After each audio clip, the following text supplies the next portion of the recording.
قدرمنو عزتمنو دا زموږ تاسې په ګډو بیشو کې په ګډو کورو کې چې ډېر ورونه یو ځای ژوند سره کوي په دا ځینې کورونو کې داسې وي چې دغه لیورونه د دا ورېندارګانو سره داسې خبرې او بانډار کوي لکه ګویا چې دغه ورېنداره د ده محرمه ده، یعنې دی چې دا په محرماتو کې ده. حالانکې شریعت په دې کې ډېره سختي کړې ده. پیغمبر علیه الصلاة وسلام فرمان دی متفق علیه، یعنی مسلم شریف او بخاری شریف دواړو د حدیث راوړي.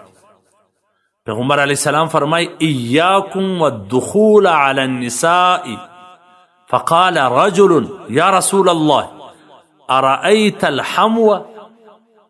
نبی علیه الصلاة وسلام وفرمایله چې تاسې د زنانو کورونو ته مه ورځئ، یعنی زنانو نه مه ورځئ. یو چا پوښتنه ځینې وکړه چې یا رسول الله لیور هم نه؟ پیغمبر علیه الصلاة والسلام په جواب کې څه وفرمایل؟ الحمو الموت، لیور خو مرګ دی، د لیور سره خو ډېرې ستړې تړلې دي. او دغسې فتاوی قاسمیه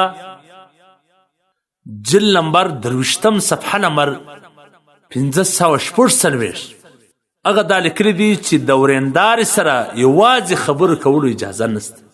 دا په کمره کې یوازې ته نشې ورننوتلی، د کار دپاره نشې ورننوتلی، یوازې خبره نشې ورسره کولی، ته په خونه کې یې دا ورېنداره نشې راغوښتلی، دا ستا دپاره حرام او ناجایز دی.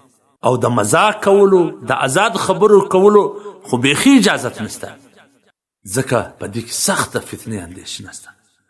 پر هېڅ چا باندې موږ ګمان نه کوو، نه و هېڅ چا باندې موږ شک کوو، خو انسان پر یو حال نه دی. انسان پر خپل ځان بروسه او کنټرول نه لري.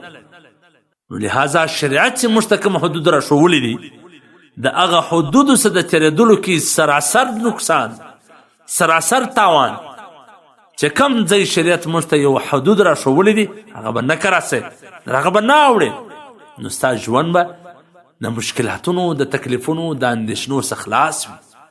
ستا به دنیا هم ښایسته وي، آخرت به هم ښایسته وي. نو باید موږ تاسې په دا کې ډېر احتیاط وکړو.